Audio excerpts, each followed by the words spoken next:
Okay, so get this. We're diving into the world of J.D. Vance, the Republican VP candidate. Interesting choice. Right. But we're not just talking about his policies, we're talking about his whole ideology. His worldview. Exactly.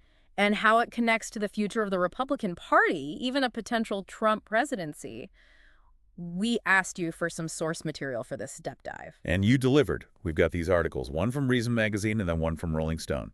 Talk about seeing both sides. Total opposites. Yeah. Which is perfect, right? Because it lets us really get a feel for what's going on here. Absolutely. Those contrasting viewpoints are going to be really helpful for understanding this new wave of conservative thought. Okay, so both articles mention this very bold claim from Vance that there's basically no difference between corporations and the government anymore. They're all part of one system, working together. Yeah, the cathedral. Yeah, the cathedral. It sounds ominous. Like, what even is that? Where'd that come from? Well, the term itself comes from Curtis Yarvin. Okay. He's a blogger, a pretty out there blogger, I should say, who argues that, democracy is just inherently flawed. Huh. But Vance uses this term, the cathedral, to refer to this kind of unified force of government and corporations. That are supposedly, pulling the strings. Yeah, that he claims is pushing this woke agenda. So every time Budweiser runs a controversial ad, for example, it's not just them responding to the market. Well, that's what he's suggesting, yeah. It's part of some bigger, coordinated, ideological play. He's suggesting there's this intentional alignment, this ideological alignment between corporations and the government, that they're wielding this immense cultural influence. Wow. So where does individual liberty even fit into all of this if corporations and the government are, hand in hand? Well, that's a good question. That's what makes this so fascinating, is it represents such a departure from, the classic liberal viewpoint. Limited government, individual rights. Right. Because he's advocating for this more communitarian vision where, the collective good kind of takes precedence. Even if it means maybe, stepping on some individual freedoms? Potentially. And that's where his Catholic faith comes in, right? Yeah. The Rolling Stone article really dives into this whole common good conservatism concept. That is a mouthful. It is. It's a mouthful. Mm-hmm. But it basically means that it's the government's duty to, create a morally upright society. Which is so different from the get the government off our backs conservatism that we're used to hearing about. Yeah, it's definitely a shift. So less individual choice, more like guidance from the top, like you said. Essentially. And to understand this whole common good conservatism, we have to talk about Patrick Deneen. Okay. He's this Catholic philosopher that Vance really admires. Okay. And Deneen, he basically believes that liberalism on both the left and the right has failed. And what we need is a return to a more traditional communitarian way of life. Interesting. Does Vance give any concrete examples of what this top-down guidance would actually look like in practice? He does. The Reason article mentions that he's actually suggested seizing the assets of organizations like the Ford Foundation and Harvard University because he disagrees with their political stances. Wait, whoa, seriously? He wants to use the government to punish institutions that don't agree with him politically. It's a pretty bold statement. That's intense. It's a pretty clear example of this post-liberal thinking in action. Yeah. It's like, whoa. Okay, so we've got this cathedral idea. Yeah. Blurring of the lines between corporations and government and this whole common good conservatism concept. It's a lot. But it's not just about Vance's ideas, right? It's about who he's connecting with, who he's aligning himself with to make all this happen. And that's where this group called Teneo comes in. Oh, yeah. And this is just as interesting. Teneo is fascinating. It's a great example of how these concepts that we're talking about are moving beyond theory and into, practical politics. How so? Well, you've got some big names involved. Mm-hmm. Peter Thiel, the tech billionaire. Yeah. He was involved in Vance's religious conversion, right? Right. You've got Senator Josh Hawley Mm-hmm.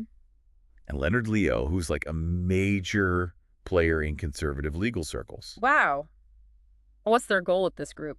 They describe it as a federalist society for venture capitalists. Seems like they're trying to build a network of influence within conservative spheres to push this common good agenda. So it's like a think tank, but with real money and real power behind it. Exactly. And when you've got someone like Leonard Leo involved, and he was instrumental in getting Trump's Supreme Court nominees confirmed, and he's also known for his ability to raise enormous amounts of money. Wow. It shows you how serious they are about this. Yeah, they're not messing around. Yeah. So it's making me think, how radical is Vance's vision for America. Is this actually a new direction, or is this just conservatism with a fresh coat of paint? That's the million-dollar question. Mm-hmm. And it leads us to this really interesting comparison that's being made. Some people are arguing that Vance's vision for America might actually be more radical than Trump's. More radical than Trump? How is that even possible? Well, it's about the depth and breadth of the ideological shift that he seems to be proposing. It's not just about shaking things up a little bit. Right. It's about a complete overhaul of how we think about government and the individual. So how does that play out in terms of policies? Give me an example. Well, one of the things he's talked about is essentially firing all the mid-level bureaucrats and replacing them with people who are aligned with this post-liberal worldview. He can't be serious. He is. That sounds like something out of a movie. And he's even suggested defying court rulings to achieve this. So it's really about consolidating power, not just enacting policy changes. Defying the courts, that's a whole other level. That's Okay. not just radical. It makes you wonder about his commitment to democratic norms. It's definitely a bold approach. Wait. And to really understand how deeply held these beliefs are, we need to talk about this comparison that's being made between Vance and, believe it or not, St. Paul. St. Paul, Right. from the Bible. The one who spread Christianity, like, with more zeal than even Jesus himself? Exactly. Yeah, right. I'm not. It's a thought-provoking analogy. It gets to the heart of how Vance sees himself and his role in this burgeoning movement. Okay, tell me more about that. It's not a joke. It's a pretty striking comparison, though, right? Okay. But it really underscores how seriously Vance and his supporters are taking this whole thing. Okay, so how... Like, yeah. they're not just talking about tweaking a policy here or there. Right. This is about a fundamental transformation of America. Mm. They see Vance as someone who can articulate this new vision, this post-liberal vision, and bring people along with him. So less about policy details, more about inspiring people. Exactly. It's about igniting a movement. And this movement, it's about more than just saying America's off track, right? Right. This is about actually trying to, like, steer it in a whole new direction. Exactly. And they're willing to use some pretty strong tactics to do it. Like defying court orders? Well, yeah. I mean, that's a pretty extreme example. It's pretty out there. But it shows you how serious they are about this. It's like, okay, common good sounds good in theory. Sure. But then you hear about things like that and we're like, wait, are we talking about the same thing? Well, that's the thing about these ideas, right? Right. They can sound appealing in the abstract, but when you start to think about the practical implications, it gets a lot more complicated. Yeah, like what happens to individual rights in this scenario? Exactly. What are the limits of individual liberty? Where do you draw the line between personal freedom and the common good? These are big questions. Huge questions. And it's kind of scary to think about someone like Vance potentially being a heartbeat away from the presidency. I can see why you'd say that. I mean, he'd be in a very powerful position to enact these ideas. And then you factor in Trump. I mean, he's supposed to be the one in charge, right? Right. But is he really? Or is he just a figurehead for this more ideological movement? That's a really interesting question. It's like this strange irony. You've got Trump, this ultimate disruptor, Right. the one who threw the political system into chaos. And now he might end up being the least radical player in this whole scenario. Exactly. It's like he inadvertently created the perfect environment for these more ideological, organized movements to take root. Wow. So is J.D. Vance the mastermind behind the scenes? That's a good question. I don't know if I'd go that far, but he's definitely a major player. And Yeah. he's got powerful people in his corner. Yeah. He's got the brains and the backing. Exactly. And the Rolling Stone article quotes Steve Bannon. Remember him? How could I forget? He was instrumental in getting Trump elected back in 2016. Right.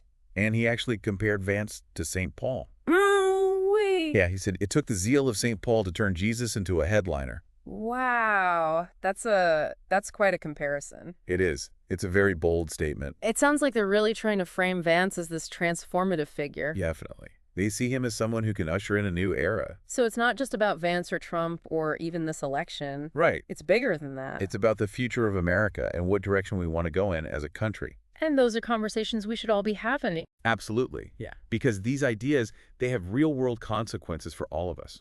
Okay, so we've covered a lot of ground here. We've talked about Vance's vision, this common good conservatism idea, the role of religion, the potential for radical change. It's a lot to unpack. It really is. Yeah. So if we're trying to make sense of all of this, what are the key takeaways? I think the biggest takeaway is that American conservatism is changing. Okay. And it's not just about smaller government or lower taxes anymore.